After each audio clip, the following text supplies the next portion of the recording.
তুমি আছো আমার চোখের আড়ালে। পৃথিবীর কোনো এক প্রান্তে হয়তো দিব্যি আছো, শুধু আমায় ছাড়া।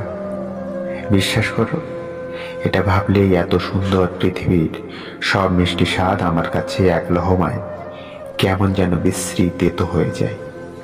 কেন এমন হয়? আমার তো জীবনে ভালো থাকার অনেক রসদ আছে। আমাকে ভালো রাখতে চাওয়ার হয়তো কিছু মানুষ আছে আজও। তবু কেন এমন হয় বলো তো? হাসি, মজা, আনন্দ, উৎসবের মাঝে আজও তুমি ফিরে ফিরে আসো কিছু স্মৃতিমাখা উদাস মুহূর্ত হয়ে। আর আমি মনকে বারবার প্রশ্ন করি, কেন কেন এখনো কেন তোমাকেই কারণে অকারণে মনে পড়ে আমার। হয়তো তুমি যখন আমায় ভালোবাসতে, যতটা ভালোবেসেছিলে ততটা ভালো আমায় বাসেনি আর কেউ। অথবা আমি তোমায় যতটা ভালোবেসেছিলাম ততটা আর কাউকে ভালোবাসতে পারিনি।